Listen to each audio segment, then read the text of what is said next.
You're not coming to our wedding. If you do, it will be the end of our relationship." My eldest son, David, and his fiancée exchanged a nod, their resolve clear. My heart sank as I felt the weight of their disdain. What had I done to warrant such contempt? Had I simply been a devoted mother? What could possibly have caused them to resent me so deeply? Their rejection stung, but I couldn't identify any misstep on my part.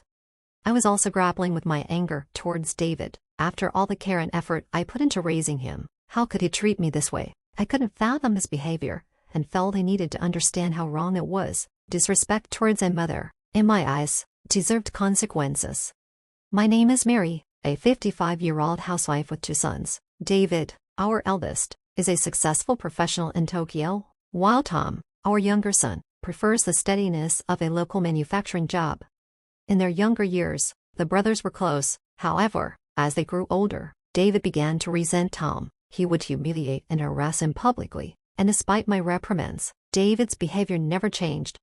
Now, David is about to marry a woman from his company. She expressed a desire to meet us, so I arranged a dinner, hoping it would be a pleasant farewell. David preferred to keep Tom away, and Tom agreed it would be for the best. On the day of the meeting, we arrived at the restaurant, which was unfamiliar to us. Upon entering the private room, David and a strong-looking woman were already seated. "Hey, Mom and Dad, you're late." "I'm sorry, we got lost, since this is new to us." "Don't embarrass me." His words hurt, but David had always been this way, so I tried to brush it off. We took our seats and enjoyed the meal while David spoke about his fiancée. "She's incredibly attentive and thoughtful about our future. If I'd had someone like her earlier, I would have achieved even more. She's a perfectionist, excelling in everything she does. She's nothing like you two." David spoke with admiration for his fiancée, though it felt excessive. He seemed obsessed with her, and when I inquired about their meeting, he dismissed it as unimportant compared to her qualities. Even though it was our first time meeting, David's effort to make her look flawless made me uncomfortable. My husband was also uneasy, and I was relieved I hadn't brought Tom along. "I can repeat this as many times as needed. She's different from you. Please don't be unkind to her once we're married. Show her some respect." "I don't need you to tell me that. I wouldn't behave that way. Let's be honest, you've always prioritized Tom over me. Given that, I can't trust that you won't mistreat her." His words hit me hard. It seemed like David was speaking without any regard for the truth. We had been concerned about Tom's well-being because of David's relentless harassment. Tom had suffered from David's behavior since he was a child, and as a parent, it was natural to try to ease that suffering. When I questioned David about his actions, he simply replied, "I just didn't like Tom." That explanation was never satisfactory, and I had hoped for resolution, but David had twisted our concern for Tom into something it wasn't. I didn't want to escalate the situation, so I kept my objections to myself. The dinner ended on a strained note, but it was clear that underlying issues remained unresolved. "Don't worry about us getting older. We'll take care of you too," David said. He had already decided that he and his fiancée would move in with us after the wedding. It seemed his fiancée had agreed to this, saying, "You have another son who won't be dependent forever, right? I'll take care of him." This arrangement made me uneasy. Tom lives with us because he actively contributes to our household, not because he's coddled. In contrast, David and his fiancée have moved in without our consent, taking over our space and behaving as if they were the rightful owners. "Why don't you go weed the garden, Tom?" "Sorry, but I have to go to work." "You don't have a job. Just do it yourself." "What? You're so arrogant." David's insistence on pushing Tom around had only grown stronger. I was impressed by Tom's patience, but the situation was becoming increasingly complicated. David and his fiancée seemed to be trying to force us out of our own home without any discussion. One night, after my husband and Tom had gone to bed, I went to the kitchen for some water and noticed the living room light was on. I heard David and his fiancée talking. "When will this house be ours?" "Just a little longer. We need to finalize everything so there are no interruptions. I plan to renovate once we get rid of the others. This place is too outdated." David chuckled. "I agree." I was shocked. I couldn't believe they were plotting to take over our home. I immediately told my husband and Tom it was crucial that we act quickly to address the situation. Tom spoke up while we were still processing the shock. "Mom, I'll handle this. I have a strategy." Tom's words were reassuring, though his plan required patience. However, if his approach worked, It would ensure David and his fiancée would be out of our lives for good. My husband and I agreed to follow Tom's plan, hoping for a resolution. Despite the ongoing issues, life continued as usual, and David and his fiancée set their wedding date. They chose a lovely wedding hall nearby. Although we initially thought a countryside venue might not be ideal, the location they picked was quite impressive. It's a bit pricey, but we can manage with the money we're making, David said with a grin. His smile irritated me, but I kept my frustration in check. David's constant jabs at Tom continued, but Tom's composed response made it less painful than it could have been. When the wedding date was confirmed, David and his fiancée invited us to meet with them. During this meeting, they delivered a shocking ultimatum. Please don't come to our wedding. If you do, it will end our relationship. I was stunned. After regaining my composure, I asked David, "Are you sure? Why the sudden change?" "I'm afraid of you guys. I don't want you at my wedding."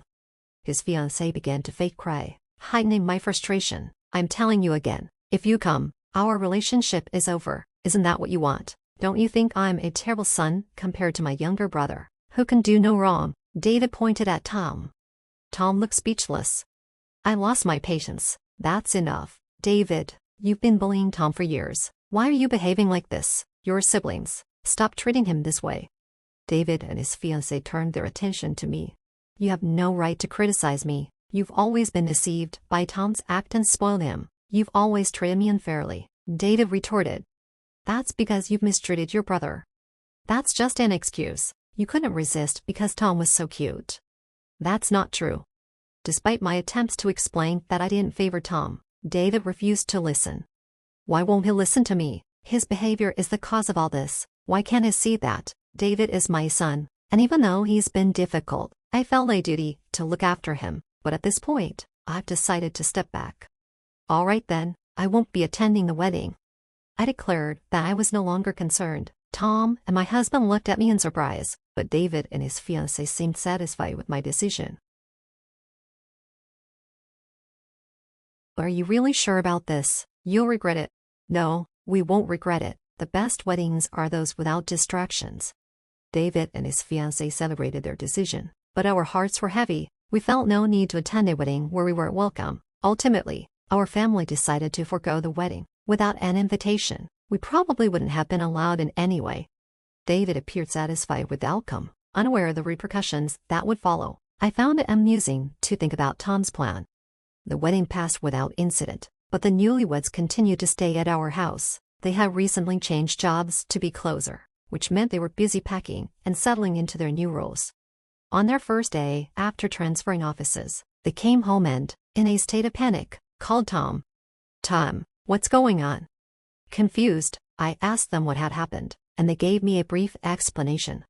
At their new workplace, during the company tour, they unexpectedly encountered Tom, who was not supposed to be there. The boss conducting the tour greeted Tom with a deep bow and thanked him profusely, revealing that Tom was the president of one of their major clients. The couple, who had assumed Tom was merely a factory worker, were stunned by this revelation.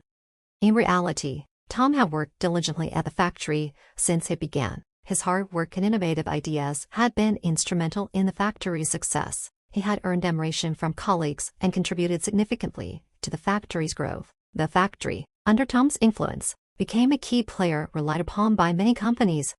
When the factory president fell ill, Tom frequently visited him to offer support. Impressed by Tom's dedication, the president appointed him as the next president. Although Tom initially hesitated, the president's insistence and the encouragement of those around him led Tom to accept the role. Under Tom's leadership, the factory continued to thrive, and Tom gained respect as a capable and trusted president. The factory's success grew, and Tom's reputation spread even to major companies in Tokyo. Today, Tom was at the company for a client meeting, but David and his wife, who had underestimated Tom's position, were unsettled by how he was treated. "Of course you cheated. You've always been like that," David accused, grabbing Tom. "If you had told us, we wouldn't have acted like this. Why didn't you say anything?" David's wife broke down in tears.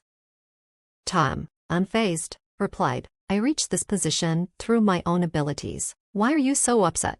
David's anger flared, and he began to yell, "Don't act like that with me."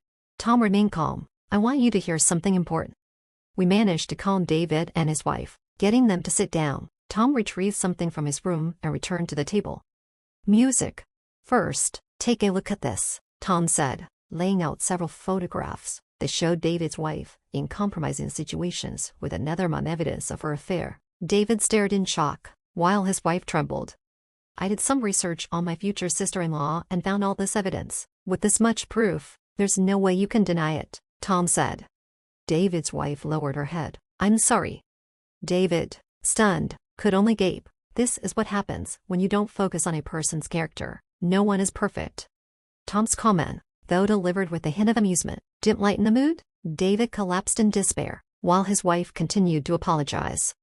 Ultimately, David and his wife divorced. David, unable to forgive the betrayal, was deeply affected. His wife, panicking at the alimony demand, used her parents' money to settle. Despite this, David remained deeply wounded. He quit his job, isolated himself in his room, and only emerged for meals. When Tom was around, David would shriek and retreat, clearly still fearful of him. The family had numerous discussions about what to do with David. Ultimately, everyone agreed that it was best to sever ties with him. While this decision weighed heavily on us, we could not overlook the selfishness he had shown. A few months later, David was asked to leave the house. In his final moments there, he pleaded for forgiveness, but by then, I had come to see him as no longer part of our family. It felt like a natural consequence of his actions. Now, the three of us are enjoying a peaceful life, without any disruptions. My husband is retired, and thanks to Tom's success, we are financially secure. As I approach the later years of my life, I am focused on ensuring that Tom has a happy and fulfilling family life. He is getting married soon to his longtime fiancée, a fellow employee from his company. I am eagerly anticipating the wedding of my beloved son.